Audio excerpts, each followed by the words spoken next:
sometimes the relationship between a man and his car can go a little bit too far. VHS Reviews are back. Let's do Christine.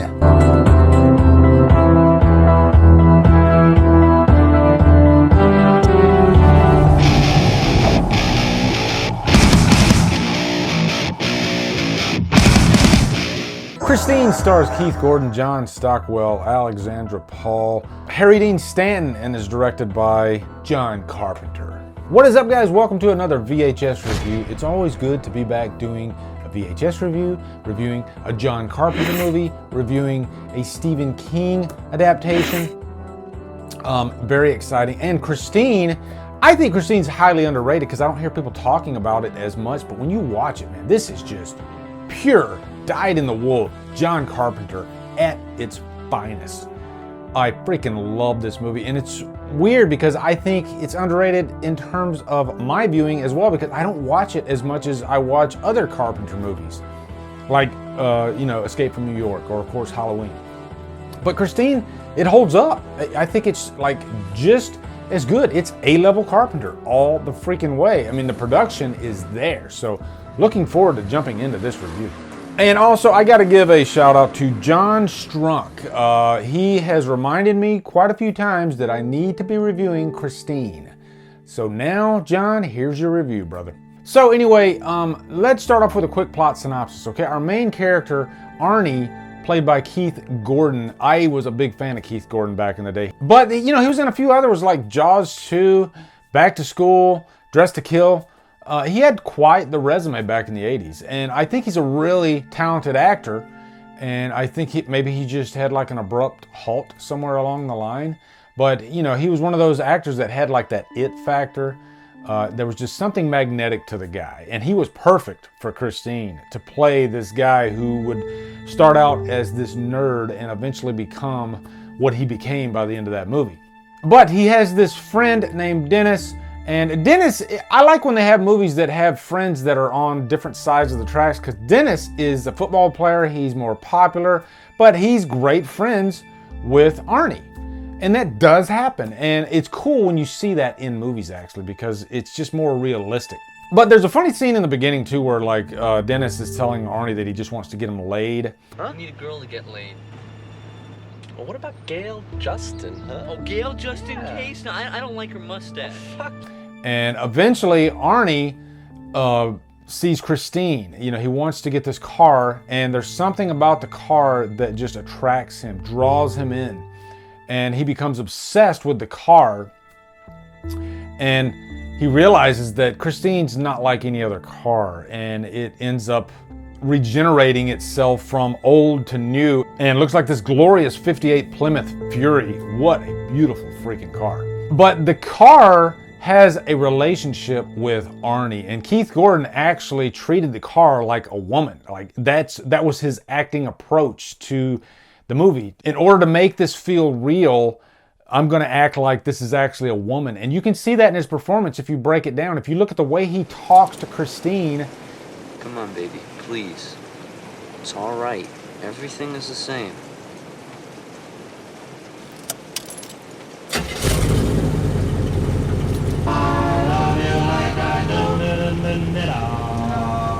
You could park a woman in place of Christine and it would fit. It would make sense. And Christine reciprocates that through like the music. There's a few scenes where Christine talks to Arnie through the radio and just through particular songs.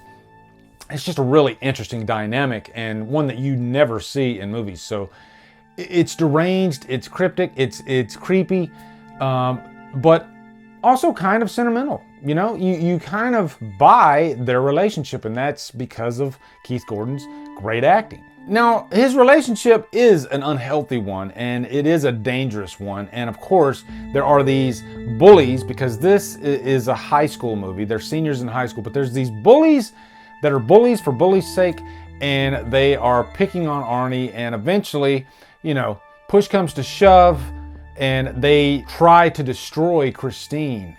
And that's a huge mistake, because after they do that, you see Christine just completely battered and crushed, and all of a sudden the car regenerates itself, which is so cool watching it. I mean, this is 1983 and it looks amazing. It's all practical, of course. There's no CGI. These days, I guarantee they would probably do that. They do CGI, but Carpenter and his team, they actually had 28 cars, first of all, because you had some like show model cars, then you had certain cars that they had to crush up, and then they had certain cars that they had to drive and they'd have to install these souped up engines in them. But the ones they had to crush were perfect for this particular scene. They had these hydraulics installed on the inside and it would like pull the car in, and then they would play it in reverse. And so it's just a cool thing to watch the car regenerate itself, and it looks real. You buy it. At the end of the day, it doesn't matter what you got to do. Just make the viewer buy what he sees on the screen. And what I saw was a car that was regenerating or fixing itself. Now, there are a lot of great characters in Christine, and that's part of the charm of it. I love 80s high school movies to begin with. There's just a difference in 80s high school movies and today. In this movie particularly, I was getting like Porky's vibes. And these two movies are completely different in plot, but the characters could almost be interchangeable because these are young teenage boys with hormones that are raging, and so you're going to get a lot of that realistic, raw dialogue, R-rated dialogue throughout this movie. And this is not stuff that you see today nearly as much, even in R-rated fare. I wouldn't put that in my mouth, Dennis. You don't know where it's been. Get out of here. Yeah, but we know where it hasn't been. Hasn't been with you, huh? And it's kind of a happy accident too, because they inserted all that raw, cursing dialogue in there to keep the R rating. They didn't want a PG rating because they thought nobody would go see this movie. But I am so glad that they made this rated R and made the dialogue from the teenagers realistic. It brought me right back to the 80s. There's a lot of movies like that, like Mischief, which also has Kelly Preston, who's in this movie, small part, which I'm glad I'm reviewing this too because Kelly Preston just passed away, rest in peace. She was a beautiful, beautiful soul inside and out.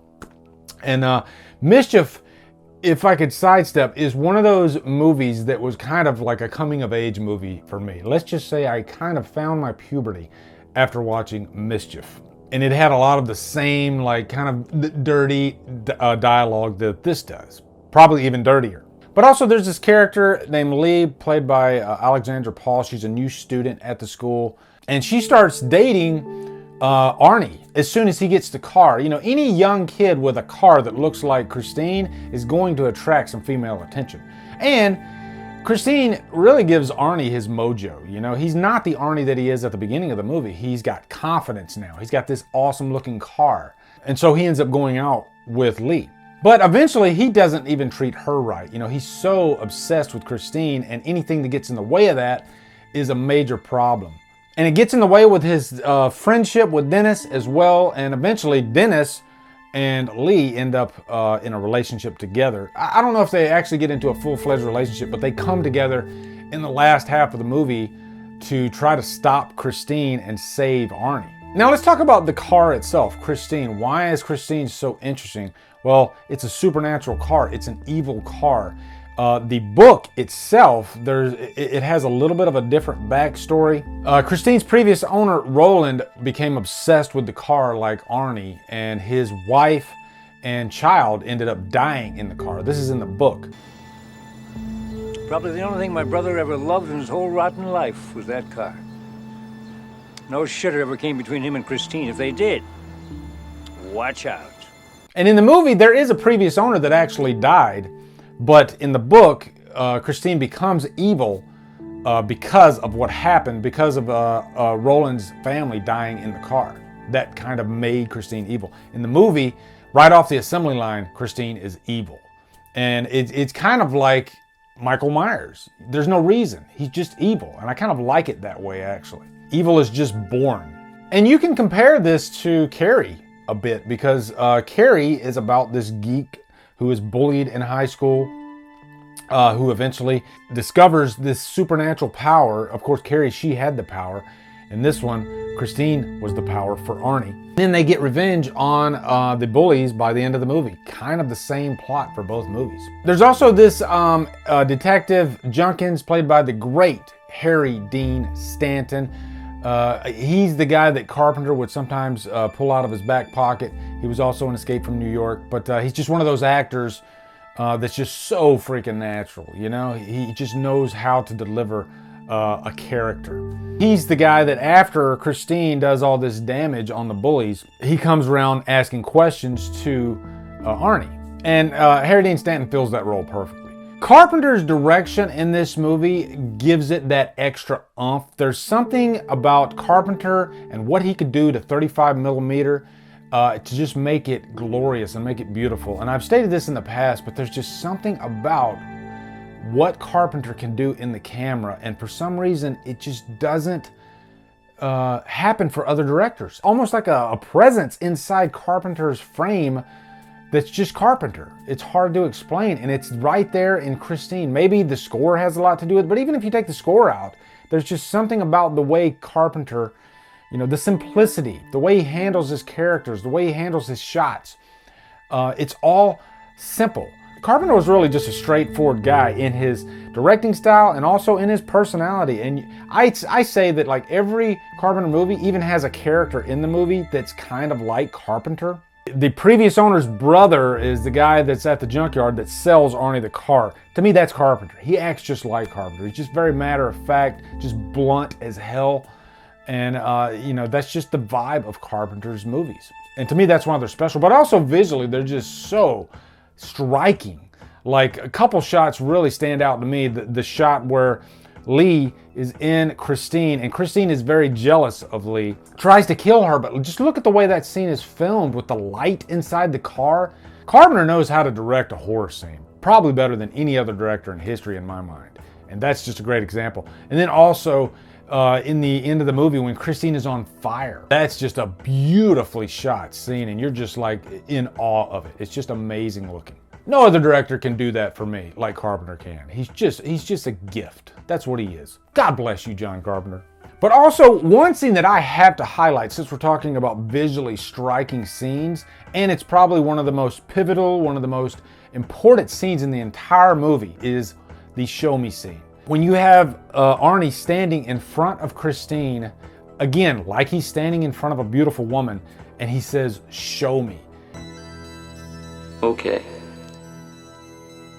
Show me.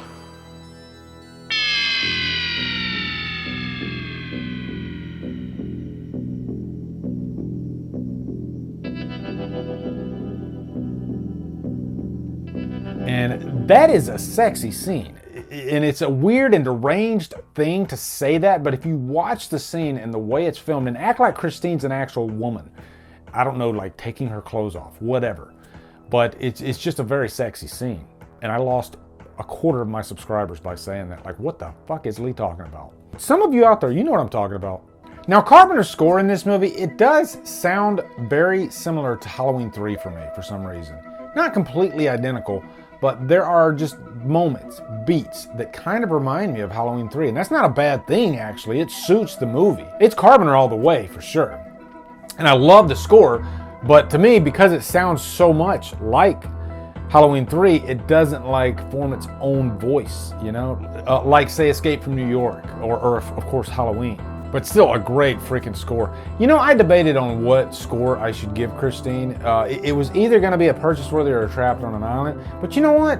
I'm giving it a Trapped on a freaking Island. This movie is glorious. And it's one that I just, every time I watch it, I ask myself after, like, why did it take so long for me to watch this again? You know, it's just as good as like every other Carpenter movie out there. So I don't get it. But yeah, Trapped on an Island, no regrets.